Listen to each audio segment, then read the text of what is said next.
Hello and welcome to Arihant. This chapter of class 11th NCERT book biology is a very important part of NEET. ठीक है, और NEET के अंदर जब हम इस चैप्टर की बात करते हैं तो सबसे पहले हमको यह पता होना चाहिए कि इस चैप्टर का मीनिंग क्या है. Anatomy of flowering plant. Flowering plant दो कैटेगरीज हम जानते हैं एंजियोस्पर्म की, डाइकॉट्स एंड मोनोकॉट्स. तो यहां पर एना का मीनिंग होता है up. Ana means up and tomy means cutting, right.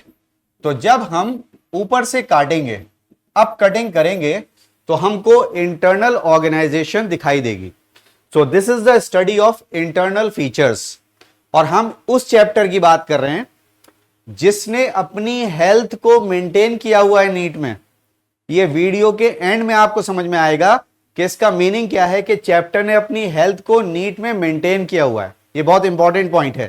तो आइए इस वीडियो में लर्न करते हैं इस चैप्टर का नीट कनेक्शन.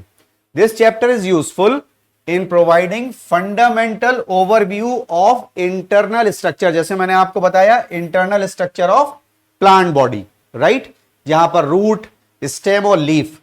अब जब हम इस चैप्टर की बात करते हैं तो यहां हमको सबसे पहले टिश्यू स्टडी करना है, टिश्यू सिस्टम स्टडी करना है. And then of course root, stem and leaf. You know, root, stem and leaf दोनों की, डाइकॉट्स की भी और मोनोकॉट्स की भी, इनकी कंपैरेटिव स्टडी भी करनी है. Dicots and monocots, root, stem and leaf.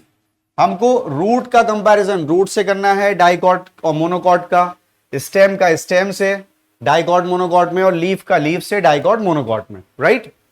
It covers the organisation of tissues and organs. तो सबसे पहले हम टिश्यू की बात करते हैं. वहां पर मेरिस्टेमेटिक और परमानेंट.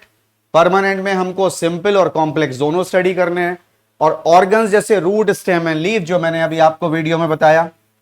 तो इसी से हमको हेल्प मिलेगी फोटोसिंथेसिस को भी आगे लर्न करने में, जो क्लास 11 के सिलेबस से ही हमारे नीट का पार्ट होता है, right.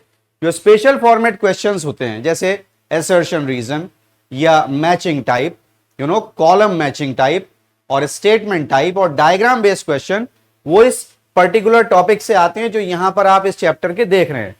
Plant tissue and tissue system. Tissue system में तीन कैटेगरीज हम पढ़ते हैं: epidermal tissue system, ground tissue system end of course the vascular tissue system. तो वेस्कुलर टिश्यू सिस्टम के क्वेश्चन सबसे ज्यादा कॉमनली पूछे जाते हैं. बट अगर ग्राउंड टिश्यू की बात हो तो वहां भी आपको डिफरेंशिएशन अच्छे से लर्न करना है. जैसे कि हम जानते हैं कि डाइकॉट की स्टेम में जो एंडोडर्मिस है वो कोलेनकाइमेटस है, और मोनोकॉट की स्टेम में एंडोडर्मिस स्क्लेरेनकाइमेटस है. इस तरह के डिफरेंसेस हमको याद होने चाहिए. प्लस सेकेंडरी ग्रोथ मोनोकॉट में होती नहीं है, डाइकॉट की रूट और स्टेम में होती है. And then anatomy of stem. This is the most important part, both dicot and monocot, जिस पर स्पेशल फॉर्मेट क्वेश्चंस आते हैं, राइट. बेटर अंडरस्टैंडिंग के लिए इस चैप्टर के अगर हमारी बेसिक नॉलेज प्लांट मॉर्फोलॉजी की है और बेसिक कॉन्सेप्ट सेलुलर ऑर्गेनाइजेशन के और टिश्यू ऑर्गेनाइजेशन के हमारे क्लियर हैं, तो ये चैप्टर हमारी ग्रिप में आ जाता है. और अगर हम पैटर्न ऑफ क्वेश्चन की बात करते हैं तो आप देखिए, statement based, matching type, assertion reason type, ये क्वेश्चंस इस चैप्टर से एक्सपेक्टेड हैं. तो अगर हम वहीं आ जाएं जहां से हमने शुरुआत की थी इस वीडियो की, कि इस चैप्टर ने अपनी हेल्थ को मेंटेन किया हुआ है नीट में. आइए देखते हैं पास्ट 5 इयर्स का ट्रेंड क्या है. देखिए 2024, 23, 22, 21 and 20, every year 3 questions are asked from this chapter.